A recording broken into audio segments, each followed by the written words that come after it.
샬롬. 오늘도 좋은 날입니다. 주님이 주신 평강으로 간밤에도 잘 주무신 줄 믿습니다. 오늘 하루도 평안한 가운데 기쁨이 넘치는 좋은 일이 넘치는 하루 되시기를 축복합니다. 우리 사도신경 신앙고백 들으심으로 새벽 예배를 시작하겠습니다. 전능하사 천지를 만드신 하나님 아버지를 내가 믿사오며 그 외아들 우리 주 예수 그리스도를 믿사오니 이는 성령으로 잉태하사 동정녀 마리아에게 나시고 본디오 빌라도에게 고난을 받으사 십자가에 못 박혀 죽으시고 장사한 지 사흘 만에 죽은 자 가운데서 다시 살아나시며 하늘에 오르사 전능하신 하나님 우편에 앉아 계시다가 저리로서 산자와 죽은 자를 심판하러 오시리라. 성령을 믿사오며 거룩한 공회와 성도가 서로 교통하는 것과 죄를 사하여 주시는 것과 몸이 다시 사는 것과 영원히 사는 것을 믿사옵나이다. 아멘. 시편 34편입니다. 1절부터 10절까지만 보도록 하겠습니다. 시편 34편 1절부터 10절까지 같이 읽겠습니다. 내가 야훼를 항상 송축하며 내 입술로 항상 주를 찬양하리이다. 내 영혼이 야훼를 자랑하리니 곤고한 자들이 이를 듣고 기뻐하리로다. 나와 함께 야훼를 광대하시다 하며 함께 그의 이름을 높이세. 내가 야훼께 간구하며 내게 응답하시고 내 모든 두려움에서 나를 건지셨도다. 그들이 주를 앙망하고 광채를 내었으니 그들의 얼굴은 부끄럽지 아니하리로다. 이 공고한 자가 부르짖음에 야훼께서 들으시고 그의 모든 환난에서 구원하셨도다. 야훼의 천사가 주를 경외하는 자를 둘러 진치고 그들을 건지시는도다. 너희는 야훼 선하심을 맛보아 알지어다. 그에게 피하는 자는 복이 있도다. 너희 성도들아 야훼를 경외하라. 그를 경외하는 자에게는 부족함이 없도다. 젊은 사자는 궁핍하여 줄일지라도 야훼를 찾는 자는 모든 좋은 것에 부족함이 없으리로다. 아멘. 시편 34편을 정말 보다 정확하게 이해하기 위해서는 반드시 표제어를 봐야 합니다. 표제어를 보실까요? 다윗이 아비멜렉 앞에서 미친 채 하다가 쫓겨나서 지은 시라고 기록되어 있습니다. 다윗의 인생에 있어서 가장 힘든 때 중에 한때이죠. 사울에게 쫓겨서 다윗이 이스라엘 근접한 블레셋 가드라는 곳으로 도망을 갑니다. 가드라는 곳이 어떤 곳입니까? 다윗이 죽였던 골리앗의 고향입니다. 그래서 신하들이 그 다윗을 알아보고 왕에게 얘기합니다. 가드왕 아기스에게 얘기를 하죠. 그래서 그러면 데려오라고 합니다. 그랬더니 다윗이 명령기를 하죠. 미친 채 하고 침을 흘리며 대문을 극적입니다. 그러니까 왕이 저런 미친 것이 뭐를 할 수 있겠느냐라고 하면서 그냥 보내주는 거죠. 그 길로 다윗은 그것을 벗어날 수 있습니다. 근데 여기서는 보니까 다윗이 아비멜렉 앞에서 미친 채 하다. 이 아비멜렉은 블레셋의 왕의 고유명사가 아니고요, 보통 명사입니다. 그래서 애굽은 바로 그런 것처럼 아비멜렉이고 그 이제 고유명사로는 아기스라고 할 수가 있습니다. 정말 다른 나라에까지 가서 목숨을 보존하기 위해서 미친 척까지 했는데, 그리고 나서 많은 시간이 지나고 나서 그때를 추억하니 그것도 은혜였다. 결국 하나님이 그런 어려움 가운데 나를 훈련하시고 이렇게 한 나라를 잘 섬길 수 있도록, 한 백성을 잘 다스릴 수 있도록 하셨다라는 게 아니고 바로 쫓겨나서 지은 씨라고 하는 것입니다. 그런데 뭐라고 말합니까? 내가 야훼를 항상 송축하며, 좋을 때도 평안할 때도 복을 받을 때도 태평생대를 누릴 때도 당연히 찬양해야죠. 그런데 사울에게 쫓길 때도,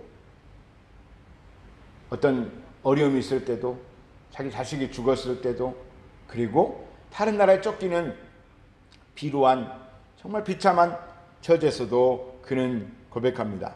항상 주를 자랑하리니, 이 절에 내 영혼이 야훼를 자랑하리니 곤고한 자들이 이를 듣고 기뻐하리로다. 다윗이 쫓겨나서 바로 나와서 이런 찬양을 했는데 과연 곤고한 자들이 듣고 나서 얼마나 주님을 높였을지는 모르겠습니다. 물론 세월이 많이 지나면 사울이 죽고 다윗이 왕이 되고 태평생대를 이루고 늘 하나님과 가까이 있는 모습을 보면서 그때는 얘기가 되지만 바로 쫓겨나서 얼마나 그렇게 되겠습니까? 물론 다윗이 예언적 관점으로 미래를 그렇게 하나님이 할 것이라고 하는 믿음의 선포이기도 하겠지만 당장은 그럴 수 없다는 것입니다. 그럼에도 불구하고 다윗은 내 영혼이 주님을 자랑한다. 우리 전편에서 하나님이 모두 우리를 살피신다고 말씀드렸잖아요. 그리고 그 다윗의 그 고백을 보고 있는 하나님은 어떠시겠냐고. 다윗은 하나님 어떻게 내가 블레셋까지 쫓겨가고 그래야 됩니까? 이렇게 원망하고 하나님의 뜻에 의구심을 구한 게 아니라 하나님 분명히 뜻이 있을 것이다. 아직은 하나님의 때가 되지 않았고 지금은 사울의 때고 이제 사무엘을 통해서 나에게 기름 부으셨으니 곧 내 때가 될 것이니 아직 내가 연소하여서 나를 훈련시키시나 보다. 이렇게 생각했을 수도 있다라고 하는 것입니다. 그래서 우리들에게 권면합니다. 지금 당신이 빚쟁이에게 쫓기고 있습니까? 건강이 안 좋습니까? 아니면 형통합니까? 그거 상관없습니다. 나와 함께 야훼를 광대하시다 하며 함께 그의 이름을 높이세요. 우리 모두 다 하나님을 찬양합시다. 하나님은 반드시 하나님을 찬양하는 여러분을 회복시키실 것입니다. 어떤 어려움이 있으십니까? 비자 문제로 힘드십니까? 자녀들 교육 때문에 힘드십니까? 건강으로요? 앞으로 살 일이 막막하십니까? 무엇 때문에 힘드십니까? 주님 앞에 나와서 주님을 찬양하시기 바랍니다. 주님을 높이시기 바랍니다. 주님께서 반드시 놀라운 역사를 이루어 주시는데 이제 8절부터 10절까지 보니까 너희는 야훼 선하심을 맛보아할지어다. 그에게 피하는 자는 복이 있도다. 너희 성도들아 야훼를 경외하라. 그를 경외하는 자에게는 부족함이 없도다. 젊은 사자는 궁핍하여 주릴지라도 야훼를 찾는 자는 모든 좋은 것에 부족함이 없으리로다. 좀 믿음의 눈이 아니면 과장된 것 같죠. 다윗이 지금 쫓겨나서 미친 척까지 하고 아카데미 영화제가 있었으면 아니 베니스 영화제가 있었으면 칸 영화제가 있었으면 나무 주연상은 때는 당상이죠.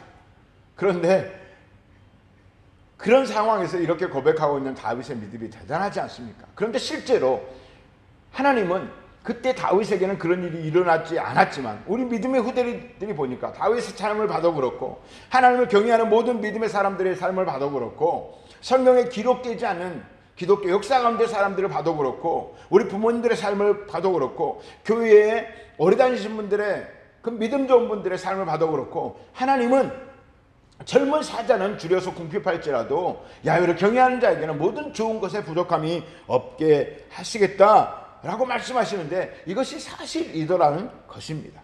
너희는 그래서 야훼의 선하심을 맛보할지어다. 어떻게 해요? 어떻게 선하심을 맛보할지 알아요? 늘 하나님께 나오는 거예요. 하나님은 우리에게 복을 주시기를 원하십니다. 늘 살피고 계십니다. 그런데 다른 데 두리번거리고 엄한 데 가서 엄한 짓 하고 있고 다른 신에 빌고 있으면 하나님이 어떻게 주십니까? 여러분 어떤 어려움이 있어도 하나님 앞에 나와서 선하심을 맛보아 아시기 바랍니다. 하나님께 피하게 되시기를 예수님의 이름으로 축원합니다. 야훼 천사가 주를 경외하는 자를 둘러진치고 그를 건지시는도다. 하나님도 보이지 않습니다. 천사도 보이지 않습니다. 그러나 하나님의 명을 받은 천사들이 우리를 둘러진치고 우리를 지켜 보호하고 있다는 것입니다. 그런데도 우리에게는 삶을 살다 보면 다윗이 아비멜렉 앞에서 미친 채 한 것처럼 그런 고난과 치욕의 순간이 있다는 것입니다. 그때도 천사들은 둘러 진치고 있습니다. 그리고 죽지 않을 만큼, 감당할 고난만큼 훈련을 시키시는 것입니다. 어떻게 해요? 그래야 다윗이 왕이 되는 것이거든요. 여러분, 축복의 그릇이 얼마 있습니까? 축복 그릇이 의만인데 아직 믿음이 그렇게 자라지 못합니다. 그러면 하나님은 그 축복의 그릇, 여러분이 쓰실 사명의 그릇을 키우시고 그것을 채우시기 위해서, 여러분의 믿음을 채우시기 위해서 훈련을 하신다라고 하는 것입니다. 그래서 결국은 하나님께 나아가는 자는 해피엔딩입니다. 우리가 주님을 바라보면 모든 것은 결국은 해피엔딩이 된다라고 하는 것입니다. 다윗은 그것을 너무나 잘 알고 있어요. 4절에 내가 야훼께 간구하며 내게 응답하시고 내 모든 두려움에서 나를 건지셨도다. 그들이 주를 앙망하고 광채를 내었으니 그들의 얼굴은 부끄럽지 아니하리로다. 이 곤고한 자가 부르짖으며 야훼께서 들으시고 그의 모든 환난에서 구원하셨도다. 아멘. 부르짖으면 주님께서 반드시 응답해 주십니다. 그 하나님의 정해진 때까지 피할 길도 주시고요.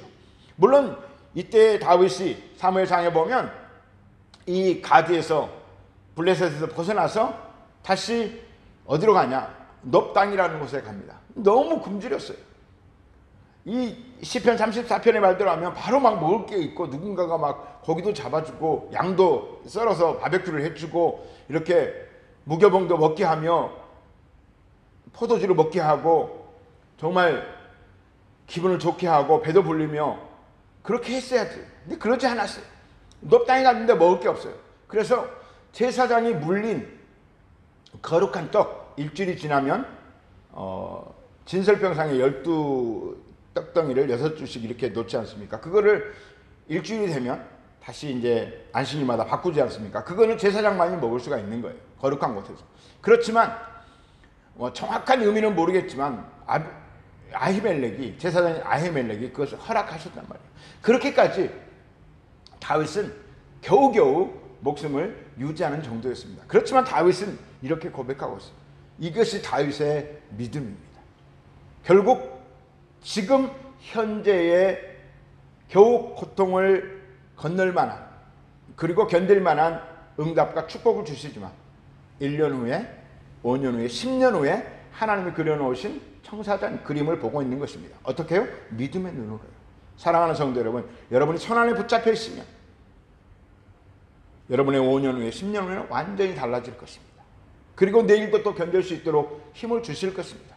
그러므로 우리는 어떠한 형편에서든지 항상 야훼를 성축하고 내 입술로 불평하지 않고 주님을 찬송하는, 감사하는 은혜가 있게 되시기를 예수님의 이름으로 축원합니다. 젊은 사자는 궁핍하여 주를지라도 야훼를 찾는 자는 모든 좋은 것에 부족함이 없으리로다. 이 은혜가 우리에게 점진적으로 점점 더 강력한 은혜로 우리 삶을 지배할 것입니다. 하나님 우리를 살펴보고 계십니다. 우리의 숨소리까지도 다 체크하고 계십니다. 매 순간순간 주님 바라보고 주님께 감사하고 믿음을 드리는 은혜의 성도가 되시기를 간절히 축원합니다. 오늘 하루도 성령님과 함께 샬롬, 평강이 있게 되시기를 축복합니다. 주님의 도우심으로 오늘 한날 만날 사람들, 그리고 해야 될 일에 승리가 있기를 원합니다. 그리고 축복의 물고가 터지듯이 좋은 일들이 여러분 삶 가운데 흘러넘치기를 간절히 축복합니다. 기도하겠습니다. 하나님, 다윗의 믿음을 본받고 싶습니다. 이방 나라에 가서, 원수의 나라에 가서 미친 척하면서까지 목숨을 부지해야 하는 그런 정말 비참하고 힘든 과정 가운데서도 다윗의 고백을 보십시오. 내 입술로 항상 주를 찬양하리라. 내 영혼이 야훼를 찬양하리라 고백하고 있습니다. 그리고 그는 고백합니다.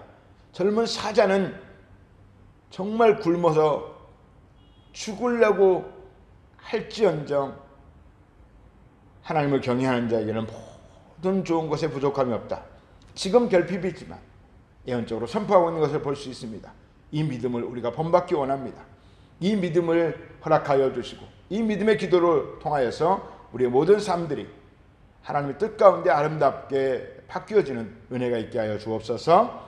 감사드리며 예수님의 이름으로 기도합니다. 아멘. 주기도문 드리겠습니다. 하늘에 계신 우리 아버지여, 이름이 거룩히 여김을 받으시오며 나라가 임하시오며 뜻이 하늘에서 이루어진 것 같이 땅에서도 이루어지이다. 오늘 우리에게 일용할 양식을 주시옵고 우리가 우리에게 죄 지은 자를 사하여 준 것 같이 우리 죄를 사하여 주시옵고 우리를 시험에 들게 하지 마시옵고 다만 악에서 구하시옵소서. 나라와 권세와 영광이 아버지께 영원히 있사옵나이다. 아멘. 이 시간 기도하실 때에 주님 우리에게도 다윗과 같은 큰 믿음을 허락하여 주시옵소서. 천군 천사가 우리를 호위하고 있고 주님의 영을 붙잡고 우리를 보호하고 있음을 믿고 힘있게 승리하게 하여 주옵소서. 우리가 할 일은 오직 하나님을 찬양하고 하나님만을 바라보는 것, 그것을 놓치지 않게 하여 주옵소서. 우리 주여 삼창 기도하겠습니다. 주여, 주여, 주여.